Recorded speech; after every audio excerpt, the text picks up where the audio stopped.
Good evening, ladies and gentlemen. Welcome to Reference Point. I'm your host, Dave Cokerhook. This evening, we're going to have a conversation with Dee Ann Campbell, who's with the Episcopal Senior Communities, and we're doing this because I had the great opportunity to get her introduced to and speak with her, I don't know, several weeks ago. And the topics that we talked about had to do with housing for seniors, both of those for those folks who are reaching that point of retirement and looking for something else, but also for those folks who are struggling with finding housing because of the gentrification that's going on here in the San Francisco Bay Area. So I was real excited to learn about that. And Dee Ann, I want to welcome you to Reference Point, and I'm really looking forward to this conversation. Thank you. So am I. So you were, just before we started the show, I asked you how long you'd been with the organization, and you told me it's 20? Almost 23 years now. 23 years. Never intended to stay. It just got a hold of me and got in my spirit, and I really love the work. And from what you were saying, it wasn't something you were planning even to start in. No, I had a different kind of a background, consumer packaged goods marketing and advertising and that kind of sales work, and went to work with this organization to help them pre-sale their newest community at the time, which is at the corner of Pine and Van Ness, San Francisco Towers. Okay, cool. And that was 20-some odd years ago. Yes. Very cool.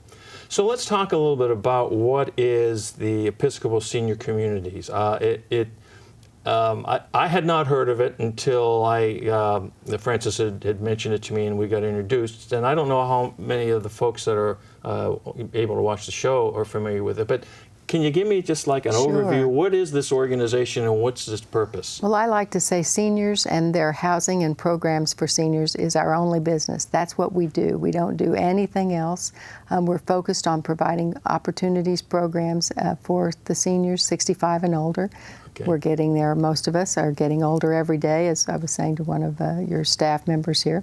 And so we have what we think of as market rate housing. They're continuing care communities or life plan communities, where you move into a community and you move in when you're independent, and you progress through the continuum of health care as you need it. And when you pass away or move on, then the apartment's resold and we start the project, we start the process, I should say, all over again. So we have a number of those, 6 of those communities. Here in the San Francisco Bay Area. And they're located where? Monterey, in Pacific Grove, Los Gatos, St. Paul's, Spring Lake Village, which is in Santa Rosa. We've just finished a big development improvement program there. San Francisco Towers, and then right here in Palo Alto, Webster House. Okay. Okay. Then we also have affordable housing, low-income housing for seniors, and we have that in 4 different locations: Palo Alto, Oakland, San Francisco, and Santa Rosa. And those are simply put housing facilities and programs for people to live on low income. They pay a portion of their income, and they're typically Section 8 or government subsidized programs. Then the third leg of our triangle of our business is our programs, where we bring services to people who live in their own homes. Oh, okay, great. So you've got it covered. Those folks that want to stay in their home, the people who are looking to relocate into a community, yes. And then those people who are struggling and need some assistance, and you're able to cover the gamut. Now, your organization is not the only organization that does this sort of thing. Is that correct? That's correct. There are a number of, we're a nonprofit, a public benefit corporation. There are a number of faith-based organizations like ours. We happen to be, our roots happen to be with the Episcopal organization or the Episcopal Church. There's also a Baptist organization, a Methodist, and so on. In the 60s, a lot of organizations started with seed money or property from faith-based religious organizations. Oh, okay. Got it. And so they grew up from there. But it's not something that you have to be an adherent of a particular faith in order to participate. Not at all. You don't have to be an Episcopalian to be part of our organization, or a Baptist to be part of one of the Baptist organizations, for example. It's really just it's really a good quality of life and lifestyle for people. And we're public benefit, nonprofit, and so we don't pay shareholders. We invest our surplus funds back into the communities and make them better and build more of them. Great. So let's talk, you had mentioned that senior is 65 and over, which is kind of interesting because I know that depending upon I've seen 55 or 60 or 49. I mean, there's so many definitions. There are. But within the work that your organization does, it's 65 or above.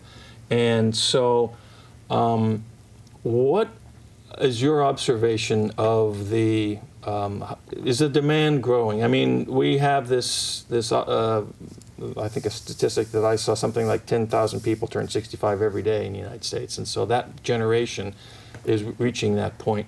And so when we look at where we are here in the San Francisco Bay Area, what is the influx in that level of population compared to, because we get a lot of people that are moving here, but what does our demographic really look like? Well, what we know is that we're all getting older every day, each and every one of us. And what we also know is that the number of seniors that are in the state of California are significant. Some people call it a silver tsunami. I'm not sure I really like that term, but that's one of the catchphrases.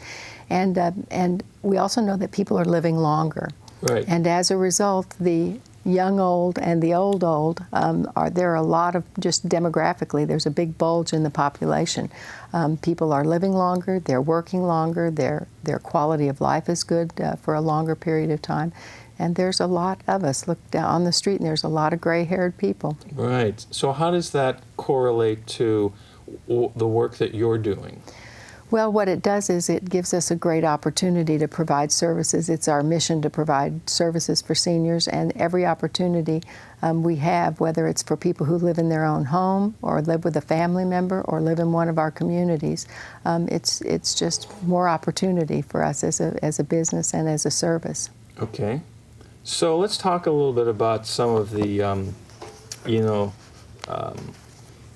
you mentioned, you've used the term community a few times, and some things and services that are tied to the community concept. So I'm guessing that means a location like, which you mentioned earlier, Webster House here in Palo Alto area, and the place in San Francisco, was it San Francisco Towers right, or whatever. So when we talk about community and programs, can you give us a little bit more perspective on exactly what that means? The communities, and I'll use Palo Alto Webster House as an example. It's located in downtown Palo Alto, wonderful location, and it's really a special community because it has some unique characteristics. It has a market rate community on site on one corner. On another corner is a large skilled nursing facility that serves the residents of Webster House as well as the greater community. Okay. And then on the other two corners of that city block is affordable senior housing. So it's all part of our organization, and part of that one city block in the city of Palo Alto. So on site is the continuum of care available to people from a market rate standpoint and low income. It's just a wonderful program. It's a little bit different than most of our communities because the market rate housing component is small, 37 apartments, as compared to the skilled nursing, which is 145 beds. What that does is it provides services to people in the community, to seniors and disabled folks. Whether they're living in the affordable housing side or the... Absolutely. So we work closely with Stanford and take a lot of the patients' discharges from the Stanford hospital, and they come to our skilled nursing facility. We're a 5-star quality program. Nice. It's just a great community. We're doing a facelift now, so if I can talk about something fun going on there. There's lots of new carpeting and new floors and new paint and new exterior paint coming and those kinds of things. And how long has Webster House been there? Oh gosh, it's been there since it's been with us. We purchased them in 2007, I believe it was. We affiliated and purchased them, but they've been there since the mid-'80s. And has it always been the market rate and the affordable and the care? They were separate organizations, and so our organization was able to put the pieces together and make the puzzle match. And were they always on that same city block? They've always been on the same site. Okay, so but then you brought them together and you've integrated all of. That's really cool. Which is really exciting. That's really cool. Now, I remember on our phone conversation, you were telling me about something, I think it was on the East Bay side, where you sponsor like farmers market activities or something like that. Tell me about that. I like to say if I could be anywhere in the world on Thursday mornings at 10 o'clock, I know right where I'd be. I'd be at one of our communities, affordable housing communities, at a farmer's market. They're wonderful community building, great opportunities for people to get to know one another. You know, often when you live in an affordable housing senior community, you have a different language, you have a different culture, right. You don't know your neighbors, and there's not a lot of opportunity for exchanges of friendship and information and that sort of thing. We started about 15 years ago at one of our affordable housing communities, started with a produce market. We brought in fresh produce, we priced it so that if people wanted to buy 1 carrot, they could buy 1 carrot. Oh, that's cool. And it's typically organic if we can make that happen. That's one of our goals, and it's great looking stuff. And what we found is that people like the produce, but they really like the socialization. So there's somebody playing the piano in the background, a volunteer. Nice. There are volunteers who are working behind the counter, bagging, counting, pricing, tallying, refilling baskets and bins. Great. We've got something. I think we have an image here that we're going to show of one of the produce. We have something like 22 of those, I think it is right now, at various senior centers and affordable housing senior communities around the Bay Area. 22 of them? 21, 22, something like that. That's incredible. So where do you get the produce and everything? We work with a produce provider, and we put our orders in every week, and we buy the best quality we can. And what we try to do is be really smart about how we use it, and we've even resold it at the office, at the corporate office, the support services office, when we have a little bit of perishable stuff that won't last until next week. We sell it to the folks in the home office. There you go. So is it is there meat and poultry and seafood as well? No, or is it typically it's just produce, and it's also sometimes things that people need, like toothpaste and soap and those kinds of sundries or dry goods. You know, often affordable housing communities are located in neighborhoods that don't have grocery stores. There's kind of a blight of grocery stores. And so they might have the local mom and pops a block or two down the road, but maybe it's hard to walk that far, maybe it's not safe. And so to be able to go right down to the community room in the place you live or across the street or somewhere in your neighborhood, buy exactly what you want and what you need at a good and fair price, and to get to socialize with folks is really nice. So these are right there at that community. It's not like they have to go 2 or 3 miles or take Uber to get someplace. That's right. It's right there. Walk out of the house, down the stairs, and there you are. Down the stairs, down the elevator, across the campus, whatever it may be. Oh, that's very cool. So I'm guessing that the response from the residents that live there must be pretty good. It's great. We find now that we have much more integration between the cultures and the people who live there. People are making friends. They'll sit and have a cup of coffee or a cup of tea and a cookie and share. That has to add stability to the community and somewhat more of a sense of calmness in that community. It adds heart, and there you go. one of the things we try to do is we try to promote and build communities that are healthy from a physical standpoint, healthy from a social, spiritual standpoint. That whole wellness concept is better if you have friends and neighbors. There you go. And do you have similar kinds of programs at all of your locations here in the Bay Area? We have some, not all. I don't know that we've got them in every single site, but we do try to spread out. We work with other organizations, other sponsors. We have produce markets at their communities, not just ours. Right. I want to let the folks who are watching know that if they have any questions about what we're talking about, send those queries in to info@referencepointtv.com, and we'll get them to Dee Ann, and she can answer those questions. And of course, you guys have your own website, which is noted. We have a tag for that. It'll be up there, so if they have some queries about that. So what other kinds of programs?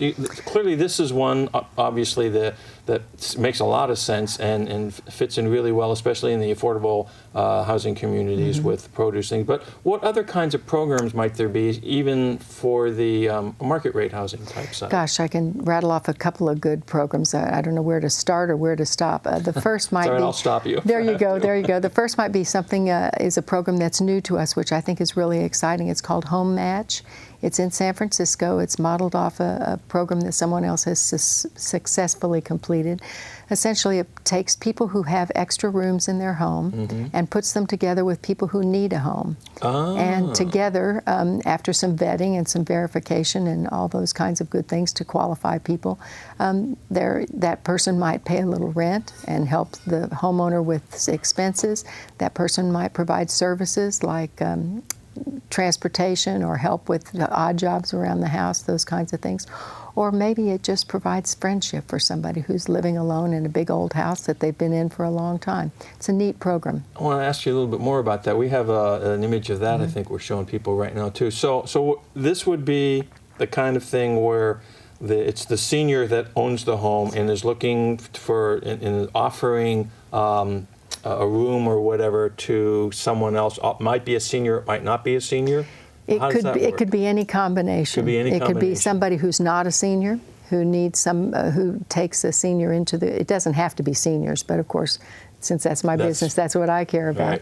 Right. It could be a senior who owns the home, and it could be a college student or a teacher or someone who is having trouble finding housing and affordable housing and safe housing.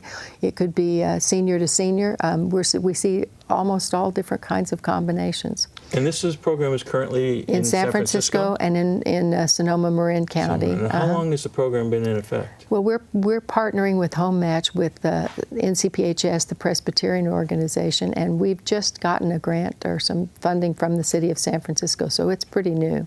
So it's San really Francisco exciting. Hasn't been doing this? Not up to now. But they're just beginning this.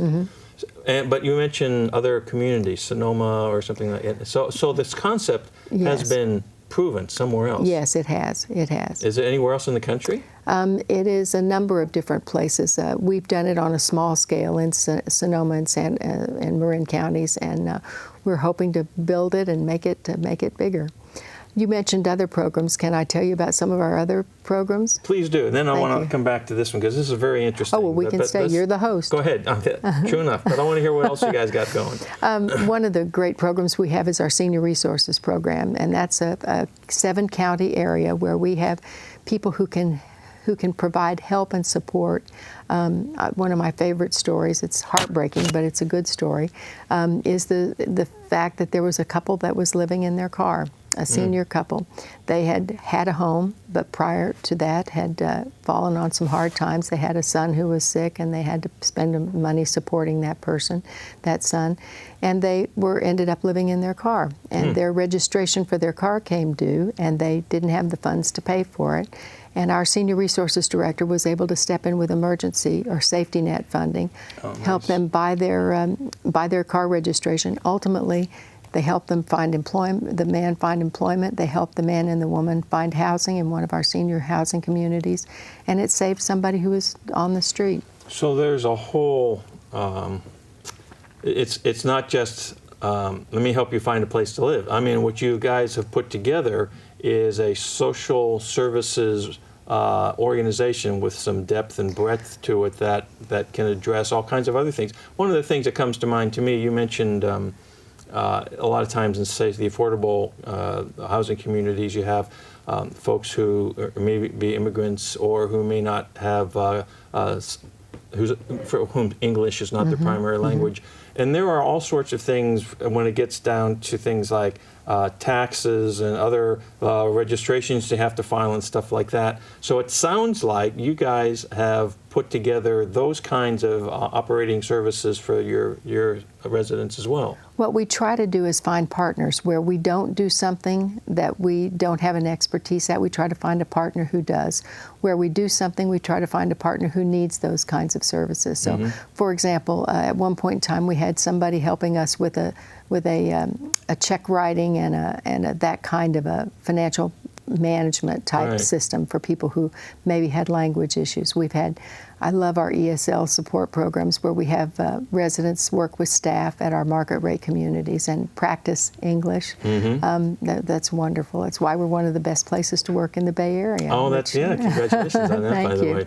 So we've got less than 10 minutes left in our show, but I want to touch on a subject that I think is important, and I think the fact that your infrastructure provides an insulation against this, but there's a lot of stories that you hear constantly about seniors being taken advantage of financially or in other ways, you know, with properties or whatnot. And I'm guessing that the community environment that you're able to create with this type of structure that your team has to be somewhat of a protection against that sort of thing, or at least I'm hoping that that's the case. At least there's somebody to talk to. At the breakfast table or when you take a walk, you've got somebody to say, you know, I got a call from someone who said he was from the IRS and wanted me to send them money, or those kinds of things. And just knowing that somebody is there to talk, to listen, to be your friend, does mitigate some of that. But there are scurrilous people who try to take advantage of people all over. And we do try to make sure that we provide some help and support there. Very cool. Very cool. I didn't tell you about Rotary Home Team. Can I tell you a little about that? Rotary Home Team. Rotary Home Team is another fun program. This is where people from the local Rotary get together and they help seniors who need small tasks done around their home. Oh, that's cool. Teams of a couple of Rotary guys will go out and maybe clean the gutters or do something that might be just too big a job for a senior who lives in their own home. And it's just a wonderful program. I love that program too. You had mentioned that there are other organizations that have similar concepts, the Baptist community, and I know there are others, some are faith-based and some are not. Do you collaborate with them, or is there like a network that you guys have that where you are looking at identifying places where maybe the need for services is higher, and maybe, you know, how do we serve there? Or this field is remarkable in that we share best practices in a wonderful way. There's a national and a local state organization. A state organization has local chapters. It's called Leading Age, and what we do is we collaborate. We collaborate in ways, whether it's a real partnership in a program or it's just sharing, here's how we handle this particular problem. I've never been in a field that's quite as collaborative as the senior housing field is, because there is so much work to do. We're all doing it with less time and money than we'd like to be able to have. Sure. So we work together. It's really quite wonderful. Very cool. And you know, we've talked about the fact that I do singing, right? And I sing in barbershop, and there's a lot of senior communities for whom, you know, that generation. It was a style of music that they were very familiar with, and so we get a chance to go out and perform at a number of. I was going to book you at a couple of places. Okay, so. Good. But it's really interesting to do that because you see so many different things, and I can also remember when my mother was ill and we were looking for specialty housing for her, where she might need a community and maybe some medical support, stuff like that. She was up in the Pacific Northwest. The variety, there's a broad spectrum. There's stuff that if you go to, it's like, I don't even want to come within 100 miles of this place again. And then there's places that feel like home. And I'm kind of concluding from everything we've talked about and the smile on your face and the sparkle in your eyes that the places that your organization deals with are the places that feel like home. And that's really phenomenal because it's a vital need, I think. Well, the first thing I will say is my favorite thing about our organization is that every community is significantly different, from a high-rise in the corner of Pine and Van Ness in downtown San Francisco to 38 or 40 acres in Santa Rosa on a two-story wood frame structure and a campus. It's not a cookie cutter. This isn't a system that we stamp out, this is what we do and how we do it. They're appropriate for the people who live and work there. And you're right, when you walk into a community, you get a different gut feel than I do. And what your gut feel is how you ought to evaluate that. And we always encourage people to go look at every choice you can look at, because you'll know when you walk in the door whether you feel like it's appropriate. So we don't have all that much time, maybe a little less than 5 minutes. So there's two things I'd like you to touch on, if you don't mind. One is, if someone is considering a housing shift for themselves, either in the market rate or affordable, what should they do? How do they reach out? And then secondly, if someone wants to support the motion as a volunteer or as a donor, how do they do that? Terrific. First of all, be realistic. If you or your loved one is trying to find a community, plan for the future. we're all going to get older. We're all going to need help. Our mothers, our fathers, our aunts, our uncles are going to need help. It's always better to move sooner rather than later, while you're still vital and you're able to make friends and you're able to physically adjust to the move. Moving is hard. If you haven't moved in a while, or if you have, you will recall. But I'm guessing that it's not like someone calls today and says, because you mentioned space is available when it's available, and it's not necessarily that you have lots of space of homes available or apartments. Looking at every facility or community, I shouldn't call them facilities, nobody wants to live in a facility. Looking at every community that is in your price range, in your geography, and feels right to you is what you should do. Typically, you go through a process of evaluation to be sure, in our system, to be sure that you are healthy and safe enough to live alone, and then you progress through the continuum or the levels of care, and also to be sure that you're financially capable of making the commitment. There's a sense of vitality and a quality of life in a community that whether it's for you or your mother, it's really appropriate to take it in. Go back on numerous occasions, pick an accommodation or an apartment or a home that you like, that you can be comfortable with, and make sure it's the kind of place that you want to live. And I bet you'll find one. There's lots of good choices. I'm sure there is. Okay, and so now how can people contribute to the motion?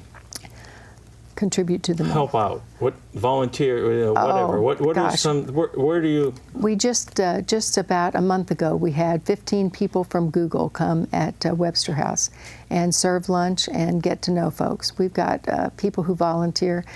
Again, at Webster House, because we're in this area, I'll mention that. There's a lady who has given over 100 hours of time just volunteering to sit with people who have memory impairment. So if someone has a talent, or someone has a skill and an interest, they should reach out. How do they reach out? They reach out to the executive director at the community, or to someone at the corporate office or the support services office like me. Okay, so this and show, we'll find a place for you. This show airs all over the San Francisco Bay Area. Okay. Okay, so what I'm hearing you say is that folks, if they're living on the East Bay or the South Bay or whatever, they should find out where there's a community near them that they can, and then reach out to the managing director at that community. Is that the idea? Yes, and oftentimes people will become affiliated or volunteer at a community because they know someone who lives there from their church, from their neighborhood, someone who moved there, or if they have a loved one there. But just reach out and say, I'm here to help, and sing barbershop. There you go. Fantastic. Dee Ann, thank you so much for joining us. I really appreciate your coming to visit us here at Reference Point. Ladies and gentlemen, again, if you have any questions, send them in to info@referencepointtv.com. We've had a great conversation here, and do your part. Thank you very much, and we'll see you next time on Reference Point.